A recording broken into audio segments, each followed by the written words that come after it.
धन्यवाद अध्यक्ष महोदय।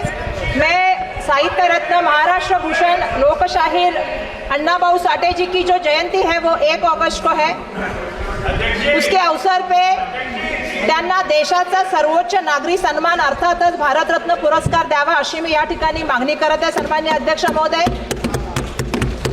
जग बदल घालून घावं आम्हा सांगून गेले भीमराव। उभे आयुष्य ज्यांनी मानवतेसाठी व शोषण मुक्तीसाठी समर्पित केले, साहित्य सम्राट महाराष्ट्र भूषण लोकशाहीर अण्णाभाऊ साठे यांनी आपल्या वास्तवदर्शी साहित्यातून माणूस आणि मानवी वृत्तीचे सन्माननीय अध्यक्ष महोदय दर्शन घडवले आहे। शाहू फुले आंबेडकरांच्या विचारांनी प्रभावित अण्णाभाऊ साठेंनी आपल्या लेखणीतून दीनदुबळ्यांची, उपेक्षितांची, कष्टकऱ्यांची, पीडितांची हाल अपेक्षा वेदनाची जाण समाजाला करून दिलेली आहे। सामाजिक न्यायाचे, बंधुत्वाचे आणि समतेचे विचार समाजात रुजवत अण्णाभाऊंचे लेखन हे सामाजिक परिवर्तनाचे माध्यम आहे। आज जेवढी प्रभावशाली आणि उपयुक्त त्यांचं साहित्य। सन्माननीय अध्यक्ष महोदय, मला थोडक्यात बोलू द्या।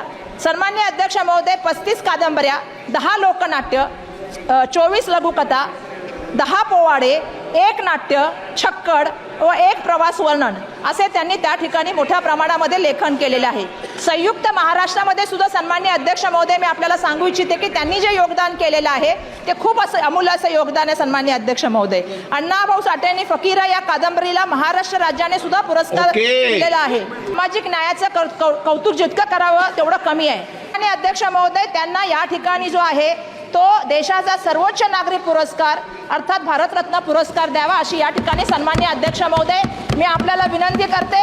सामाजिक क्षेत्रामध्ये आणि लोक चळवळीमध्ये आणि शोषकांचा आवाज उचलण्याचं त्यांनी काम केले। धन्यवाद सन्माननीय अध्यक्ष महोदय।